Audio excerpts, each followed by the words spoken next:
Uma das histórias mais conhecidas entre os adolescentes é de José do Egito. O seu exemplo e caráter que são sempre mencionados como dignos de imitação. O que poucos sabem ou se esquecem é que faltavam alguns detalhes na vida de José para que ele se tornasse a pessoa que Deus desejava que ele fosse. A vida dura ajudou no processo, mas teve um segredinho. Quer descobrir? Então fica com a gente. Eu sou o Matheus Diniz. E eu sou Neila Oliveira. Você está no canal LaMed, onde você estuda a Bíblia de um jeito diferenciado. E antes de ir realmente para o vídeo, lembre-se de se inscrever caso você ainda não faça parte aqui do canal e deixar o seu like. E agora sim, vamos para o vídeo. Você já ouviu a frase, Deus não desperdiça o sofrimento? Ela se aplica perfeitamente para a história de José. Mas primeiro, vamos relembrar quem é José e o que estava acontecendo. Do casamento com Lia e com as servas de Raquel e de Lia, Jacó teve ao todo 10 filhos. Com Raquel, ele teve 2 filhos, José e Benjamim. Mas infelizmente, ao dar à luz o filho mais novo, Raquel faleceu. Jacó, infelizmente, cometeu uma imprudência. Ele não escondeu a preferência que ele tinha por José. E isso trouxe problemas para a família toda. José era o filho perfeito aos olhos de Jacó. Tinha herdado a beleza da mãe. Era obediente às ordens do pai. Era sincero, carinhoso e agradável. E a lista pode continuar.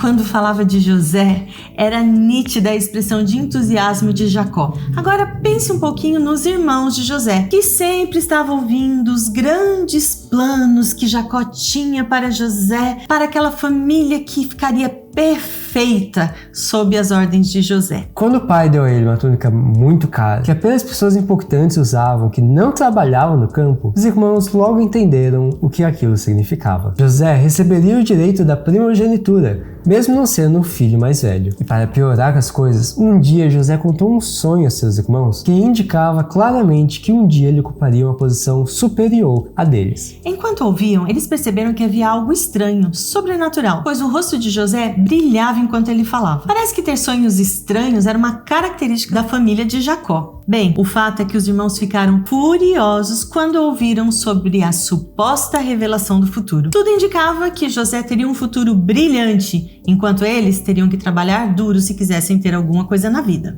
Bem, você conhece a história e o plano sórdido de vingança arquitetado pelos irmãos. E sabe também como José foi vendido como escravo pelos membros da própria família. De uma hora para outra, José deixou de ser o reizinho da casa e se tornou um escravo humilhado em direção ao Egito. Aquilo era uma tragédia. Num primeiro momento, José se entregou a uma tristeza e terror incontroláveis. Seria aquilo um pesadelo? Mas essa foi exatamente a oportunidade que Deus precisava e que surgiu na vida de José para que ele se tornasse a pessoa que Deus desejava. Como assim, você pode perguntar? Mas a resposta está bem aqui. Preste atenção. Ainda assim, essa experiência seria uma bênção para ele. Em poucas horas, ele aprendeu coisas que nem mesmo vários anos poderiam lhe ter ensinado. Seu pai agira de forma errada para com ele, com seu favoritismo e falta de disciplina. Isso deixou seus irmãos irados e provocou a atitude cruel que o separou de seu lar. Havia defeitos em seu caráter que tinham sido estimulados. Ele estava se tornando exigente e cheio de si.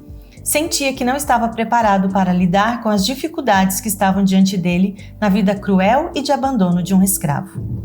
E observe aqui qual foi o ponto de virada na vida de José. Então seus pensamentos se voltaram para o Deus de seu pai.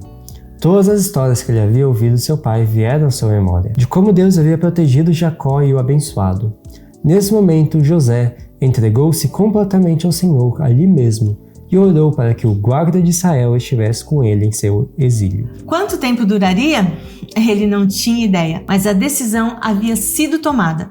Ele seria fiel, não importavam as circunstâncias. A decisão precisa ser tomada muito antes que os problemas maiores apareçam. Precisa ser tomada antes que a tentação se coloque em nosso caminho, antes que as injustiças sejam cometidas contra nós ou nosso próximo. O Egito era algo totalmente novo para José. Era a civilização mais avançada da época. Suas construções chamavam a atenção e a cultura podia deixar José encantado. Mas não foi isso que aconteceu. Ele decidiu se colocar nas mãos de Deus para que ele o usasse da melhor forma. Na casa de Potifar, o capitão da guarda de Faraó, para onde José foi levado como escravo e depois ele serviu como mordomo, ele decidiu fazer o melhor que ele podia. E as pessoas percebiam isso. Deus, o Deus a quem ele servia, abençoava tudo em que José colocava a mão. Era plano de Deus que as pessoas ao redor percebessem qual era o segredo da prosperidade de José. Era o objetivo de Deus que as pessoas vissem o contraste entre um adorador de Deus e os adoradores de ídolos. José não desperdiçou nenhuma oportunidade que Deus colocou diante dele. Veja só o que diz aqui.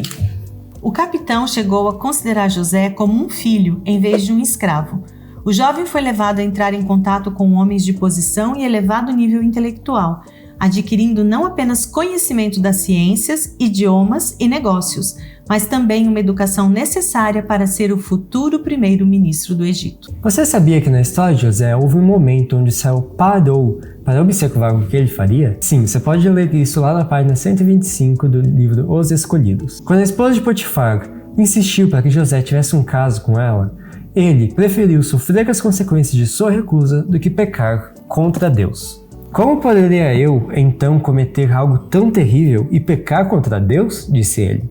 A esposa de Potifar estava disposta a se vingar e ela mentiu dizendo que José a havia assediado. Potifar, com certeza, não acreditou na acusação feita pela esposa, porque se ele tivesse feito isso, a pena seria a morte para José. Mas para proteger a sua própria reputação, Potifar lançou José na prisão. No início, José foi muito maltratado pelos carcereiros, mas logo eles perceberam que havia algo de diferente nele. Mesmo sendo injustiçado, ele não perdeu a fé e a esperança no seu Deus. E ele resolveu se ocupar aliviando a dor e o sofrimento dos outros presos. Já imaginou isso? É possível aproveitar alguma coisa na prisão?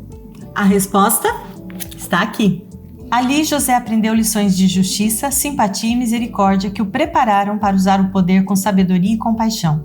Sua conduta na prisão, sua integridade, sua simpatia por aqueles que viviam em angústia e sofrimento abriu o caminho para que se tornasse um homem próspero e honrado no futuro. Foi nessas circunstâncias que José conheceu o copeiro e o padeiro do rei e também interpretou o sonho dele. Você conhece a história e sabe que logo em seguida aconteceu exatamente do jeito que José relatou. 2 anos depois que o copeiro havia voltado ao palácio, agora foi a vez de Faraó ter um sonho. Um sonho não, 2 sonhos. O palácio ficou agitado. Os sábios, os magos foram chamados, mas não houve ninguém que soubesse dar a interpretação dos sonhos. Foi então que o copeiro se lembrou de José. Quando Deus viu que José estava pronto para viver o sonho que o Senhor tinha para ele, Deus abriu a porta da prisão e ele foi, com roupas novas, até a presença do rei do Egito. Humildemente, José apresentou ao rei da maior nação da época o seu Deus, que era capaz de explicar os mistérios e dar a interpretação dos sonhos. Junto com a explicação dos sonhos, José também deu a orientação ao faraó de como ele deveria manter o Egito nesse tempo de fome. A interpretação foi racional e coerente. A política recomendada era sólida e não tinha como ser colocada em dúvida. A quem poderia se confiar da execução desse plano? A preservação da nação dependeria da sabedoria nessa escolha. Não havia ninguém entre os oficiais do rei tão bem qualificado para conduzir os negócios da nação naquele momento de crise. Será que vamos achar alguém como este homem em quem está o Espírito Divino? Perguntou o rei a seus conselheiros. Foi assim que José se tornou governador do Egito. Seu caráter foi provado e ele foi aprovado. E essa história continua no próximo vídeo. O melhor ainda está por vir. 2 lições por meio de 2 textos. A primeira é que José decidiu ser fiel. Fidelidade é uma decisão. Durante 10 anos, José foi exposto a tentações em meio à idolatria, rodeado de toda a pompa da realeza, da riqueza e cultura da mais alta civilização que existia na época. Mesmo assim, José manteve a sua lealdade a Deus. Estava rodeado de cenas e sons indesejáveis, mas era como se nada visse ou ouvisse. Ele não permitia que seus pensamentos se ocupassem com coisas proibidas. O desejo de alcançar o favor dos egípcios não o fazia abrir mão de seus princípios. Não fazia qualquer esforço para ocultar o fato de que era um adorador de Jeová. Segunda lição: devemos nos lembrar sempre de que estamos na presença de Deus. Nada em nossa conduta deixa de ser observado por Ele. Não podemos ocultar nossos caminhos do Altíssimo. Para cada ação, há uma testemunha invisível. Cada ato, cada palavra, cada pensamento é tão claramente observado como se houvesse apenas uma pessoa no mundo todo. Decida você também ser fiel a qualquer prova. E Agora chegamos ao momento mais aguardado, o momento dos abraços. O primeiro abraço vai para a base Embaixadores, da cidade de Planaltina, Goiás. Para a base UFC da igreja de Urbis, Candeias, Bahia. Para a base Adolativos, da igreja de Vila Ariri, da cidade de São Luís, Maranhão. E para os adolescentes da igreja de Rosa Garcia, da nossa cidade aqui de Tatuí, São Paulo. Caso você tenha gostado desse vídeo, não se esqueça de deixar o seu comentário dizendo a sua opinião. Deixe também o seu like, compartilhe com seus amigos e se inscreva caso você ainda não faça parte aqui. E eu vejo você no próximo vídeo. Tchau!